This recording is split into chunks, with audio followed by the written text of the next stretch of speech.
নমস্কার।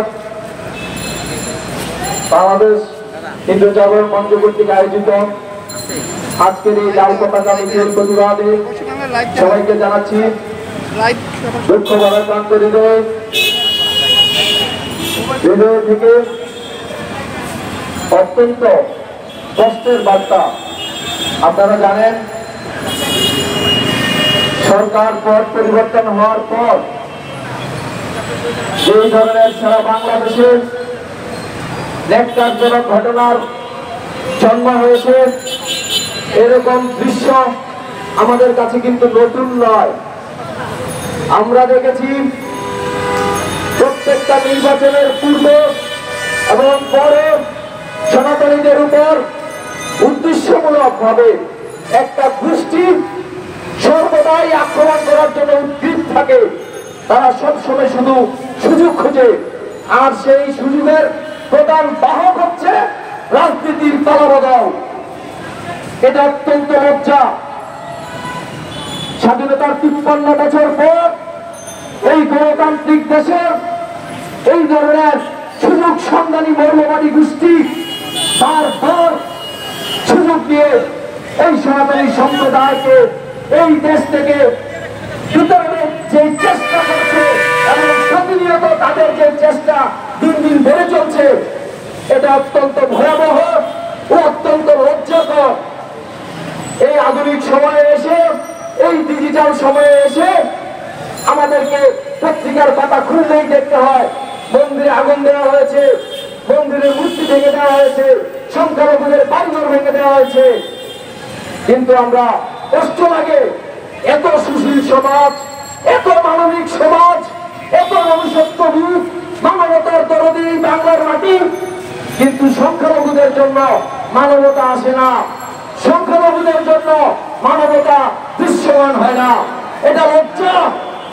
এই আধুনিক বাংলাদেশে এসে, এই সোনার বাংলাদেশে এসে স্বাধীনতা 50 বছর পরও আমাদেরকে আমাদের নিরাপত্তার জন্য রাস্তায় দাঁড়াতে হয়, আমাদের দেবালয়ের মিউজিককে পূজা করার জন্য আমাদেরকে প্রতিবাদ করতে হয়। আমরা যেন সার্বজনীনভাবে আমাদের পূজা অর্চনা করতে না পারি, রাজপথে ঘোষণা দিয়ে মিছিল মিটিং বিক্ষোভ হয়। রাষ্ট্রযন্ত্র তাকিয়ে তাকিয়ে দেখে। এটা আমাদের লজ্জা, রাষ্ট্রের লজ্জা, এই বাংলার জন্য লজ্জা। আমরা ভুলে যাই না 71, আমরা ভুলে যাই না 52। আমাদের পূর্বপুরুষদের রক্তের উপরে এই বাংলার মাটি জন্মগ্রহণ করেছে। মুক্তিযুদ্ধে হিন্দু, মুসলমান, বৌদ্ধ, খ্রিস্টান প্রত্যেকের সহ অবস্থানে এই বাংলা আমরা পেয়েছি। কিন্তু আজ যখন আমরা অধিকারের বেলায় আসি, আমরা যখন গণতান্ত্রিক বেলায় আসি, আমরা যখন স্বাধীন সার্বভৌমত্বে সনাতনীদের তাদের আশা আকাঙ্ক্ষা, তাদের অধিকার বাস্তবায়ন করার জন্য আসি, হাসির পাত্রের মতো আমাদেরকে তাচ্ছিল্য করা হয়, আমাদের কথাই শোনা হয় না। বড় দুঃখ লাগে। প্রত্যেকটা রাজনৈতিক দল এই ছেলেখেলা করে গিয়েছেন আমাদের এই সনাতনী সম্প্রদায়ের উপর। আপনারা দেখেছেন 2001 সাল কি অবর্ণনীয় ধ্বংসাত্মক হামলা চালানো হয়েছে সনাতনী সম্প্রদায়ের উপর। একটি রাজনৈতিক দল শাহাবুদ্দিন কমিশন গঠন করেছিল সনাতনীদের সেই শ্বেতপত্র প্রকাশ করার জন্য। কিন্তু দুঃখ লাগে, তারা প্রায় 24 বছর পার হয়ে গেছে। আমরা শুধু নামই জেনেছি শাহাবুদ্দিন কমিশন, যে কিনা বর্তমান রাষ্ট্রপতির নামে সেই কমিশন গঠন করা হয়েছিল। কিন্তু তার একটি পাতাও এই বাংলার সনাতনী সমাজ দেখে নাই। যে আমাদের নির্যাতনের চিত্রের যে ডকুমেন্ট, যে দায়িত্ব আগে দেওয়া হয়েছিল, আমরা পাই নাই। আমরা পাই নাই আমাদের সনাতনীদের উপর প্রকাশ্যে ঘোষণা দিয়ে যে হামলাগুলো হয়েছে।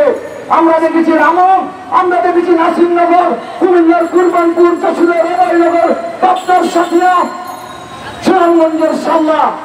একের পর এক আমরা দেখতেই থাকি নাটকগুলা। হয় পাগল সাজানো হয়, না হয় তরুণী জনতা সাজানো হয়, কিন্তু বিচার আমরা পাই না। যদি পেতাম, সম্প্রতিকালে জাতীয় দৈনিকে আপনারা দেখেছেন 100 হামলার, সাম্প্রদায়িক হামলার মধ্যে মাত্র 7টির বিচার কার্যকর অগ্রগতি হয়েছে, আর বাকিগুলা হাওয়ায় মিশে গেছে। এই হচ্ছে স্বাধীন বাংলাদেশের মাইনরিটিদের নির্যাতনের বিচারের চিত্র। প্রত্যেকটা দিন পত্রিকার পাতায় যখন নির্যাতনের চিত্র আসে, দায়িত্বশীল কর্তা ব্যক্তিরা বলে এই বাংলার মাটিতে কখনো সংখ্যালঘু নাই, এই বাংলার মাটিতে কারোর উপর কোনো নির্যাতন হয় না, সব হয় রাজনৈতিক। এক দল বলে আরেক দলকে, আরেক দল বলে আরেক দলকে। আরে ভাই, মাছ তো আমরা খাচ্ছি, পাতা পুতার মাঝখানে মরিচের মতো সংখ্যালঘু সম্প্রদায় দাঁড়িয়ে যাচ্ছে। এটা আমাদের জন্য অত্যন্ত লজ্জা, এটা আমাদের জন্য অত্যন্ত ভীতিকর। সেই স্বাধীনতার সময় যে পার্সেন্টেজ বাংলাদেশে ছিল, সব ধর্মের পার্সেন্টেজ বেড়ে গিয়েছে, কিন্তু সংখ্যালঘুদের পার্সেন্টেজ বাড়ার দূরের কথা, দিন দিন কমে যাচ্ছে। কমে গিয়ে যেই সংখ্যা রয়েছে, ইউরোপের অনেক দেশ আছে, তাদের সামগ্রিক জনসংখ্যার চেয়ে বেশি, প্রায় 2 কোটির উপরে জনসংখ্যার সংখ্যালঘু জনসংখ্যা এই দেশে এখানে বিদ্যমান। তাদের অধিকার তারা অসাম্প্রদায়িক বাংলাদেশ দেখতে চায়, তাদের অধিকার তারা সংসদমূলক বাংলাদেশ দেখতে চায়, তাদের অধিকার তারা দেবের নির্বিঘ্নে পূজা করতে চায়।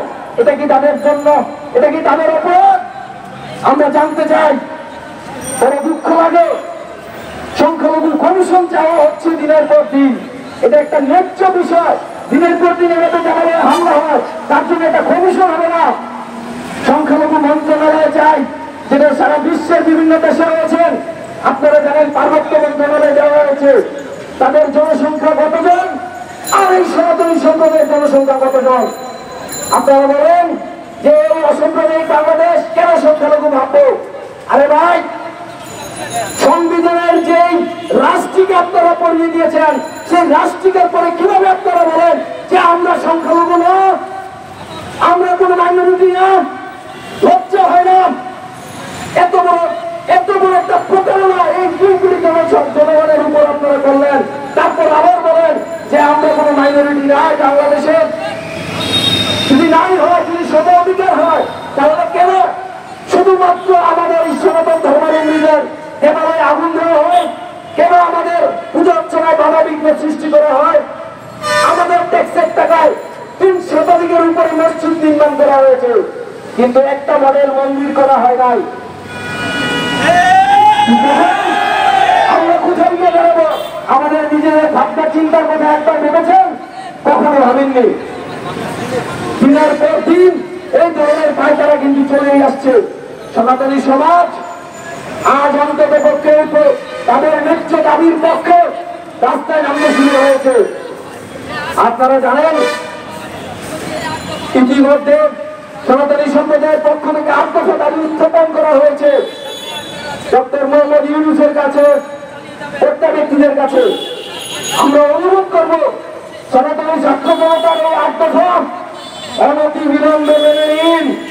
এটা কোনো অযৌক্তিক দফা দেওয়া হয় নাই, এখানে কোনো ভৌতিক দফা দেওয়া হয় নাই। প্রত্যেকটা দফা বিচার বিশ্লেষণ পর্যালোচনা করে এবং বর্তমান প্রেক্ষাপটে যৌক্তিক দফা হিসাবে বিবেচ্য বিষয়। আপনার নিজের মুখের কথা আমাদের ছাত্র প্রতিনিধি, আমাদের জনতা প্রতিনিধি যখন দিয়েছেন, তাদেরকে বলেছেন, আপনারা আশ্বস্ত করেছেন, কিন্তু কষ্ট লাগে সেই আশ্বস্তের পরে আপনারা 6টি কমিশন গঠন করেছেন। কিন্তু এই মাইনরিটির জন্য যে একটি কমিশনের দাবি ছিল, আপনারা বেমালুম ভুলে গেলেন। যদি মনে করেন ওরা আর মুলা দেখিয়ে এই 2 কোটি সম্প্রদায়কে আপনারা এক পাশে করে রাখবেন, তাহলে ভুল করবেন। সনাতনী সম্প্রদায়